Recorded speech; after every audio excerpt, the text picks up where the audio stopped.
പ്രജിതേ, operation സിന്ദൂറിന് ശേഷം നമ്മുടെ ആയുധപ്പുരകൾ നമ്മൾ നിറയ്ക്കാൻ പോവുകയാണ്. അതെ, ഇപ്പോൾ ഉള്ളത് മാത്രം പോരാ, കുറച്ചുകൂടി വേണം എന്നുള്ളതാണ്. ഈ ഓപ്പറേഷൻ സിന്ദൂറിന് ശേഷം നമ്മുടെ പ്രതിരോധ ബജറ്റ്, സപ്ലിമെൻ്ററി പ്രതിരോധ ബജറ്റിൽ ഉൾപ്പെടുത്തിയിട്ട് 50,000 കോടി രൂപ ഇതിനു വേണ്ടി മാറ്റിവെച്ചു എന്ന് പറയുന്നത്. അത് ഇറക്കുമതി കയറ്റുമതി ഒക്കെ കൂടിയാണ്.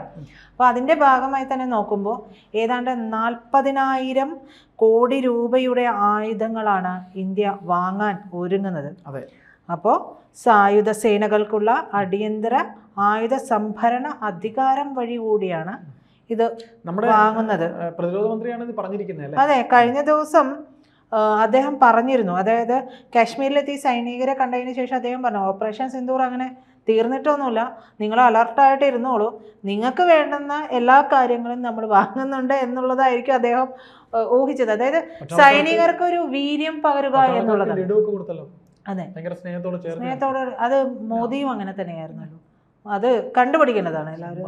അതായത് അത് കണ്ടപ്പോഴാണ് ഷെഹബാസ് ഷെരീഫിന് കുരുപൊട്ടിയപാട് മൂപ്പര് അവിടെ അങ്ങോട്ടേക്ക് ഓടി. പക്ഷെ എന്ത് ചെയ്യാനാണ്, ചൈനയൊക്കെ കൊടുത്ത സാധനങ്ങൾ തരിച്ച് നനഞ്ഞ പടക്കങ്ങൾ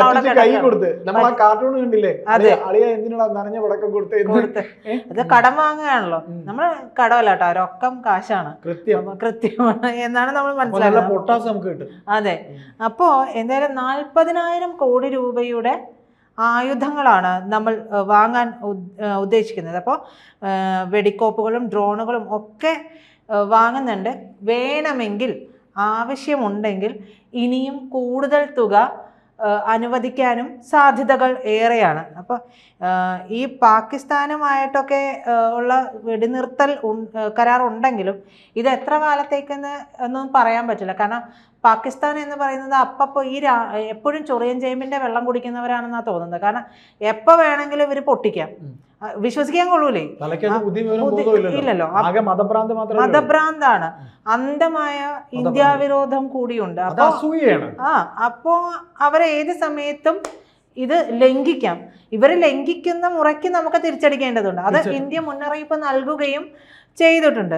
അതുകൊണ്ടാണ് ഇപ്പോൾ കുറച്ചുകൂടെ ഊർജിതമായിട്ട് ഈ ഒരു ആയുധം വാങ്ങാൻ തീരുമാനിക്കുന്നത്.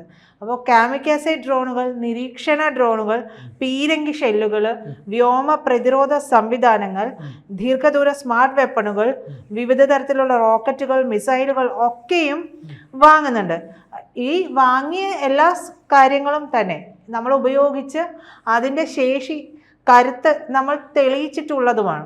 തീർച്ചയായിട്ടും ആ സാധനങ്ങൾ തന്നെ വീണ്ടും വാങ്ങുകയാണ്, പോരാത്തതും വാങ്ങുന്നുണ്ട്. നമ്മളിലുള്ള വെപ്പൺ വെച്ച് നമ്മൾ ചെയ്യാവുന്ന പരമാവധി നമ്മൾ ചെയ്തു. ബ്രഹ്മോസ് ഒക്കെ നമ്മൾ അങ്ങനെ ഉപയോഗിച്ച് കാണിച്ചു കൊടുത്ത് മറ്റു രാജ്യങ്ങൾ ഞെട്ടി. ഇപ്പോ ക്യൂനിക്കാണ് 17ഓളം രാജ്യങ്ങളാണ് ബ്രഹ്മോസ് വാങ്ങാനായിട്ട് ക്യൂവിൽ നിൽക്കുന്നത്. നമുക്ക് നിസ്സാരമായിരുന്നു ബ്രഹ്മോസ്.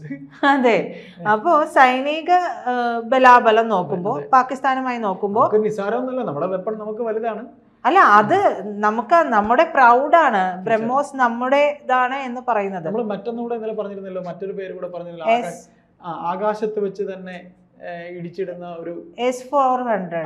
അത് നമ്മൾ ഇവരിൽ നിന്ന് വാങ്ങിയത് വ്യോമ പ്രതിരോധ സംവിധാനമാണ്. അത് റഷ്യയിൽ നിന്ന് വാങ്ങിയതാണ്. പറഞ്ഞോളൂ. അപ്പോ ഈ പാകിസ്ഥാനുമായിട്ടുള്ള സൈനിക ബലാബലത്തിൽ നമ്മൾ തന്നെയാണ് ഇപ്പോൾ മുമ്പിൽ നിൽക്കുന്നത്. പാകിസ്ഥാൻ സൈനിക ശേഷിയിൽ 12ാം സ്ഥാനത്താണ്, നമ്മൾ 4ാം സ്ഥാനത്താണ്. അപ്പോൾ ആ 4ാം സ്ഥാനത്ത് നിൽക്കുന്ന ഇന്ത്യക്ക് ആയുധങ്ങൾ കൂടി അത്യാവശ്യമാണ്. അത് എപ്പോഴും നമ്മൾ എന്താ പറയുക, നിറവോടെ സൂക്ഷിക്കണം എന്ന് പറയില്ല, ഏത് സമയത്ത് വേണമെങ്കിലും ഉപയോഗിക്കാൻ വേണ്ടതാണ്. അത് ആ കാര്യങ്ങൾ, ഈ ആയുധങ്ങൾ, പടക്കോപ്പുകൾ എല്ലാം വാങ്ങുന്നത് നമ്മുടെ ജവാന്മാർക്ക് ഏറ്റവും കൂടുതൽ ആത്മവീര്യം നൽകുന്ന, അല്ലേ, ആയുധമുണ്ട് എന്നുള്ള ഒരു ധൈര്യമുണ്ട്. പലപ്പോഴും കഴിഞ്ഞ ദിവസമൊക്കെ റീലിൽ കണ്ട ഒരു സംഭവമാണ്. ഈ ഒരു ജവാൻ പറയാണ്, പണ്ട് നമ്മൾ തിരിച്ചടിക്കട്ടെ എന്ന് ചോദിക്കും, അപ്പൊ പറയും അവിടെ അടങ്ങിയിരി, നമുക്ക് സമാധാനത്തിന്റെ വെള്ള പതാക കാണിക്കാം എന്നൊക്കെ പറയും. തിരിച്ചടിക്കാനുള്ള ഒരു ആർജവം വേണം. അതെ, ഇതെല്ലാം വേണമല്ലോ, ആയുധങ്ങളും വേണം. പക്ഷെ ഇപ്പൊ അങ്ങനെയല്ല, നിങ്ങൾ തിരിച്ചടിച്ചോളൂ, അടിച്ചിട്ട് വന്ന് പറഞ്ഞോളൂ എന്നുള്ള രീതിയിലാണ് ഒരു പിന്തുണ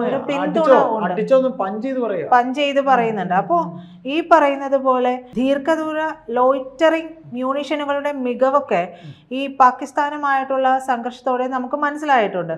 അതുകൊണ്ട് തദ്ദേശീയമായിട്ട് ആയുധങ്ങൾ വികസിപ്പിക്കുന്ന പൊതുമേഖലാ സ്ഥാപനങ്ങൾക്ക് പുറമെ ഇന്ത്യയിലെ സ്വകാര്യ ആയുധ നിർമ്മാതാക്കളിൽ നിന്നുകൂടി ആയുധങ്ങൾ ഇന്ത്യ വാങ്ങാൻ ചെയ്യുന്നുണ്ട്, തീരുമാനമാകുന്നുണ്ട്. പ്രതിരോധ മന്ത്രി അധ്യക്ഷനായിട്ടുള്ള സംഭരണ കൗൺസിലാണ് അടിയന്തര സ്വഭാവത്തിൽ ആയുധങ്ങൾ വാങ്ങാനായിട്ട് ഈ അനുമതി നൽകിയത്. പ്രതിരോധ മന്ത്രാലയത്തിലെയും സൈനിക തലങ്ങളിലേക്ക് വിവിധ ഉദ്യോഗസ്ഥരും യോഗം ചേർന്നുകൊണ്ടാണ് തീരുമാനമെടുത്തിട്ടുള്ളത്. നിശ്ചയ സമയപരിധിക്കുള്ളിൽ തന്നെ ഈ ഒരു വാങ്ങുകയും ചെയ്യും. നമ്മുടെ പ്രതിരോധ ബജറ്റ് അടക്കം ഈ സാഹചര്യത്തിൽ ഉയരുന്ന ഒരു സാഹചര്യമുണ്ട്. അപ്പോൾ പാകിസ്ഥാന് പണഞ്ഞെരുക്കമുണ്ടെങ്കിലും 2025-26 ബജറ്റിൽ പ്രതിരോധ ചെലവിൽ 18% വർധന അവർ അംഗീകരിച്ചിട്ടുണ്ട് എന്നുള്ളത് ശ്രദ്ധിക്കേണ്ട ഒരു വസ്തുതയാണ്. അപ്പോൾ വർദ്ധിച്ചു വരുന്ന ഈ ഭൗമരാഷ്ട്രീയ സംഘർഷങ്ങൾക്കൊക്കെ എതിരെ നമ്മുടെ അവരുടെ സായുധ സേനയും തദ്ദേശീയ പ്രതിരോധ ഉൽപ്പാദനത്തിനും നവീകരിക്കാൻ ശ്രമിക്കുമ്പോൾ ഇന്ത്യയുടെ പ്രതിരോധ ബജറ്റിലും റെക്കോർഡ് വർധനയുണ്ട്. അത് കാണിക്കുന്നത് സായുധ സേനയ്ക്ക് 6.81 ലക്ഷം കോടി രൂപയാണ് ഇതനുസരിച്ച് കിട്ടുക. എന്നാൽ ഈ ബജറ്റിന്റെ 26.4% മാത്രമേ പുതിയ വാങ്ങലുകൾക്കായിട്ട് നമ്മൾ ചെലവഴിക്കുന്നുള്ളൂ. ഏകദേശം 23.6% പെൻഷനുകൾക്കും വിനിയോഗിക്കും. 2008 മുതൽ ഇന്ത്യയുടെ പ്രതിരോധ ചെലവുകളിൽ വലിയ ചെലവുകളിലൊക്കെ വലിയ ചെറിയ ബാധ്യതകളൊക്കെ ഉണ്ട്. അപ്പോൾ ഈ തരത്തിൽ സൈനികമായിട്ട് ശക്തമാകുന്നതിന് നിർണായകമായിട്ടുള്ള ആയുധങ്ങൾ നിർമ്മിക്കുന്നതിൽ നമ്മുടെ രാജ്യവും സ്വയം പര്യാപ്തത നേടേണ്ടതുണ്ട്. അതുകൊണ്ടാണ് മോദി വന്ന സമയം മുതൽ മേക്ക് ഇൻ ഇന്ത്യ എന്നുള്ളൊരു പ്രോജക്റ്റ് കൊണ്ടുവരുന്നത്, സ്ലോഗൻ കൊണ്ടുവരുന്നത്. അപ്പോൾ അതനുസരിച്ച് പല കാര്യങ്ങളും, പല ആയുധങ്ങൾ പോലും വെടിക്കോപ്പുകളും ഒക്കെയും നമ്മളിവിടെ നിർമ്മിക്കുന്നുണ്ട്. അപ്പൊ മോദി ഒരു പ്രസംഗത്തിൽ പറയുന്നുണ്ട്, നമ്മുടെ ഡൈനിങ് ടേബിളിൽ ഇരിക്കുന്നതിൽ ഏറ്റവും ചെലവ് കുറഞ്ഞ് ലഭിക്കുന്നതാണെങ്കിൽ പോലും അത്തരത്തിൽ ഡൈനിങ് ടേബിളിൽ ഇരിക്കുന്നതിൽ 2-3 സാധനമെങ്കിലും നമ്മുടേതായിട്ട് തന്നെ നമുക്ക് ഉൽപ്പാദിപ്പിക്കേണ്ടതുണ്ട്. അത് നമ്മുടെ സ്വന്തം വിഭവമായിരിക്കണം. അത്തരം സംഭവങ്ങൾ നമ്മുടെ അതെ. അപ്പോൾ അതിനൊരു എന്താ പറയുക, അതിന് പിന്നിൽ കൃത്യമായൊരു അജണ്ടയാണ്. കാരണം നമ്മൾ എല്ലാ കാലത്തും മറ്റൊരു രാജ്യത്തെ എല്ലാത്തിനും ആശ്രയിക്കാൻ പോയിട്ടുണ്ടെങ്കിൽ നമ്മുടെ വില പോകുന്നത് മാത്രമല്ല, ഒരു തവണ അവർ ഉപരോധം ഏർപ്പെടുത്തിയാൽ നമ്മൾ പെട്ടുപോകും. ഈ ഉപരോധം ഏർപ്പെടുത്തുക എന്നുള്ളത് ലോകരാഷ്ട്രങ്ങൾ തമ്മിലുള്ള ഈ പറയുന്ന തർക്കങ്ങൾ വരുമ്പോൾ പെട്ടെന്ന് നടപ്പാക്കാൻ കഴിയുന്ന ഒരു കാര്യമാണ്. നമ്മൾ റഷ്യയിൽ നിന്ന് വാങ്ങിച്ചോണ്ടിരിക്കുന്നു, അവരുമായിട്ട് അസൗകര്യം വരുന്നു, നമുക്ക് പിന്നെ അവിടെ നിന്ന് വാങ്ങാൻ പറ്റില്ല. ഇല്ല. അപ്പോൾ നമ്മൾ അതിന് പകരം നമ്മളെ കൊണ്ട് കഴിയുന്ന എല്ലാ കാര്യങ്ങളും നമ്മൾ നമ്മുടെ നാട്ടിൽ ഉൽപ്പാദിപ്പിക്കുകയും അതിന് പ്രചാരം കൊടുക്കുകയും ചെയ്യണം. തീർച്ചയായിട്ടും അതിനുള്ള സംവിധാനങ്ങളുണ്ട്. അപ്പൊ അത്രത്തോളം പറ്റാത്ത കാര്യങ്ങൾ മാത്രമാണ് നമുക്ക് ഇറക്കുമതി ചെയ്യേണ്ടി വരുള്ളൂ. ഈ ഇറക്കുമതി ചെയ്യുന്നതിൽ ഏതെങ്കിലും ഒരു ഭാഗത്ത് നിന്ന് പ്രശ്നം വന്നിട്ടുണ്ടെങ്കിൽ മറ്റു ഭാഗങ്ങളെ നമുക്ക് ആശ്രയിക്കാനും സാധിക്കും. അതുകൊണ്ട് ഇന്ത്യയുടെ നിലപാട് എപ്പോഴും അവിടെയുമല്ല ഇവിടെയുമല്ല. നമ്മുടെ നിലപാട് കൃത്യമായി നമ്മുടേതായിട്ടുള്ള ഒരു നിലപാടാണ്. ഒരാളോടും പക്ഷാപാതപരമായിട്ട് പെരുമാറുന്ന ഒരു നിലപാടില്ല. രാഷ്ട്രമാണ് നമുക്ക് ആരെക്കൂടെയും അങ്ങനെ ആരെക്കൂടെ നമ്മളിപ്പം ഈ പറയുന്ന പോലെ റഷ്യയുടെ വിഷയം വന്നപ്പോഴും പുടിനോടൊപ്പവും സെലൻസ്കിയെ കാണാനായിട്ട് യുക്രൈനിൽ പോയതും. അപ്പോൾ മറ്റൊരു കാര്യം, ഈ പ്രതിരോധ ബജറ്റും ആയുധങ്ങൾ വാങ്ങുന്നതും ഒക്കെ നോക്കുമ്പോൾ അവിടെ എന്താണെന്ന് വെച്ചിട്ടുണ്ടെങ്കിൽ 2020-നും 2024-നും ഇടയിൽ പാകിസ്ഥാന്റെ ആയുധ ഇറക്കുമതിയുടെ 81% ചൈനയിൽ നിന്നായിരുന്നു. പക്ഷേ ഈ ചൈനയിൽ നിന്ന് ഇറക്കുമതി ചെയ്ത സംഭവങ്ങളെല്ലാം ചേട്ടൻ പറഞ്ഞതുപോലെ നനഞ്ഞ പടക്കമായിരുന്നു എന്നുള്ളത് മറ്റൊരു കാര്യം. അപ്പോഴും നമുക്ക് പിടിച്ചു നിൽക്കാൻ കഴിഞ്ഞത് വളരെ ശക്തമായ ആയുധങ്ങൾ നമ്മുടെ ആയുധപ്പുരയിൽ ഉള്ളത് കൊണ്ട് തന്നെയാണ്. പിന്നെ നമ്മുടെ ജവാന്മാരുടെ ആത്മവീര്യവും എല്ലാം കൊണ്ടുകൂടി നമ്മുടെ പുറകിൽ നമ്മുടെ പ്രധാനമന്ത്രിയുടെയും നട്ടലായി നിൽക്കുന്ന പ്രതിരോധ മന്ത്രിയുടെയും സപ്പോർട്ട്, അതെ കേന്ദ്ര സർക്കാരിന്റെ സപ്പോർട്ടും കൂടി കൊണ്ടാണ്.